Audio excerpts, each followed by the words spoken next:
Seguindo aqui com a nossa lista de oradores, eu vou passar a palavra agora à nossa querida amiga Ana Carolina, né, para a sua explanação. Cadê a Ana? Está ali.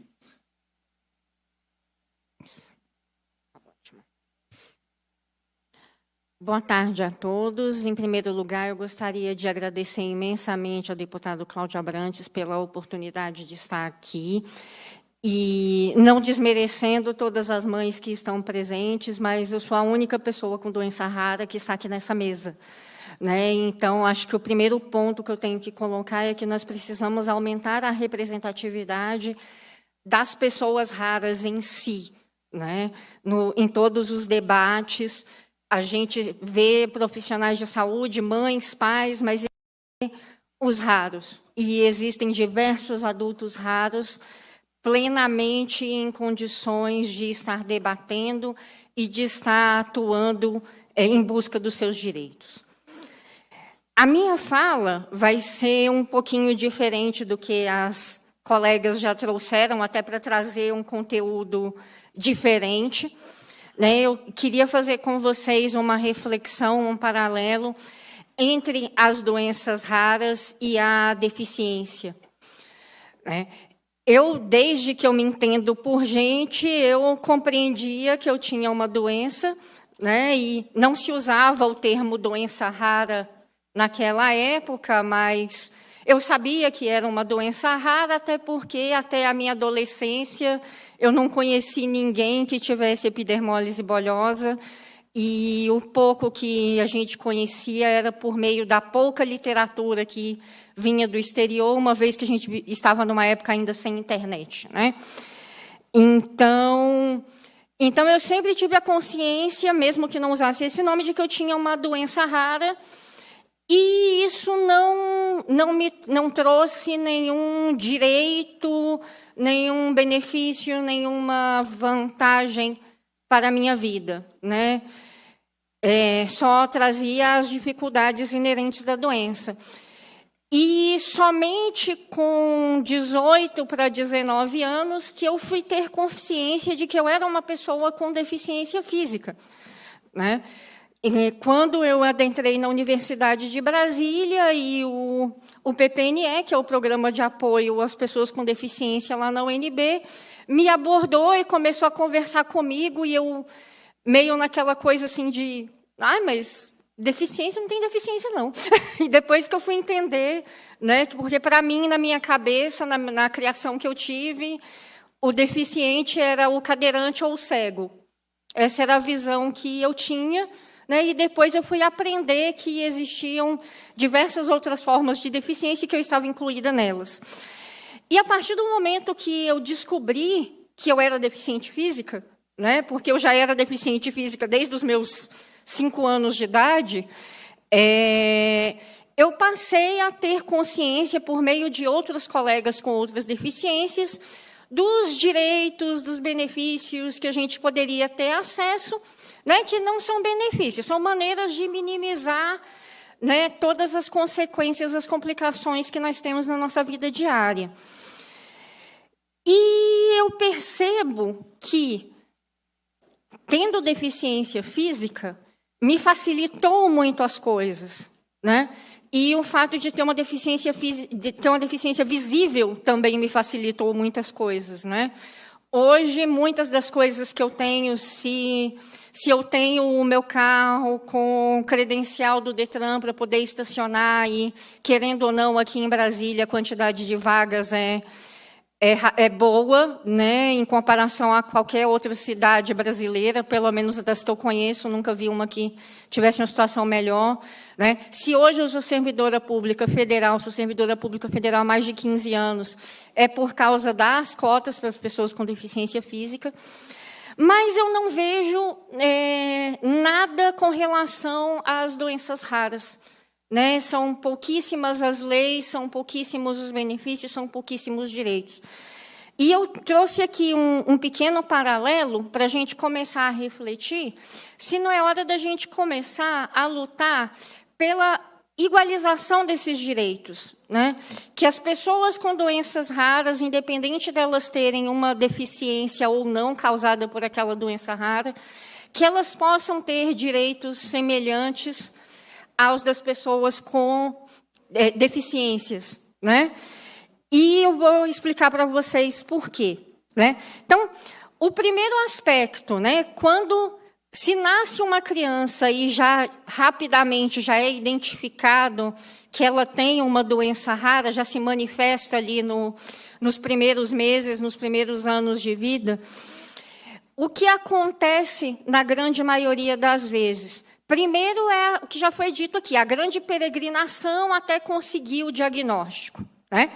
E com isso, um dos pais tem que deixar de trabalhar para poder dar conta dessa rotina, né? E, normalmente, quem deixa de trabalhar é a mãe. E, depois que existe esse diagnóstico é feito, existe todo esse tratamento paliativo que é feito para termos a nossa qualidade de vida. E isso demanda tempo, demanda dinheiro, demanda uma série de recursos, né? E a gente já tem essa família que já perdeu uma renda, porque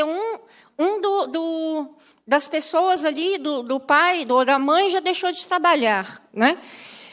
E como é que fica a situação de uma pessoa que tem que fazer idas constantes a hospitais, a tratamentos, a terapias, a outros profissionais de saúde, para buscar medicação, para buscar o suplemento, o que quer que seja, né? Então, tudo isso é um gasto imenso, né? E as pessoas com doenças raras que não impliquem numa deficiência, elas não têm direito a benefícios, como o benefício de prestação continuada, elas não têm direito a um passe livre, né?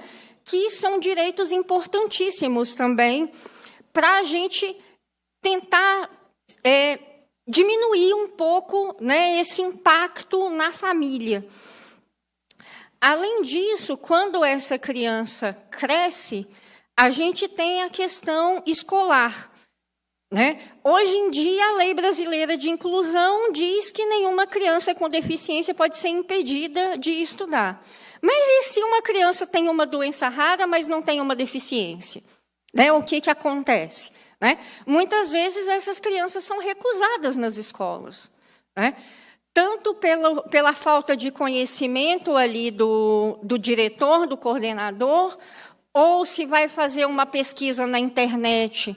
Hoje em dia, eu acho que, não sei, pelo menos no caso da epidermólise bulhosa, eu vejo que, infelizmente, a internet talvez mais atrapalhe do que ajude, porque a quantidade de informações horríveis e chocantes e com perspectivas muito mais de morte do que de vida, né, que estão disseminadas, né, e muitas informações incorretas também disseminadas, fazem com que um leigo que faça uma pesquisa simples por epidermólise bulhosa na internet se choque horrorosamente. Então, existem, né, não só para a epidermólise, mas para outras doenças, né, o caso de crianças que são recusadas na escola porque um diretor, um coordenador vai lá, faz uma pesquisa rápida no Google e fala, não para a gente aceitar, a gente precisaria ter um enfermeiro na escola, né, ou demandas do tipo, né, e arrumam uma desculpa para que aquela criança seja recusada. E a gente tem a questão também, que já foi um pouco abordada, que é a questão dos profissionais de saúde, né? Nós sabemos que é complicado a gente mexer nos currículos, né, dos cursos de saúde para incluir uma disciplina de doenças raras, né? É óbvio que com essa disciplina a gente não pretende ensinar as 8.000 doenças, né? Isso é óbvio, mas a gente quer, de alguma forma, gerar essa conscientização, né? Eu já tive a oportunidade de estar ministrando aulas para, principalmente, profissionais de cursos de enfermagem, cursos de fisioterapia, mas sempre por ter contato com algum profissional de saúde que fosse professor numa determinada faculdade particular e que me abrisse o espaço para aquilo, né?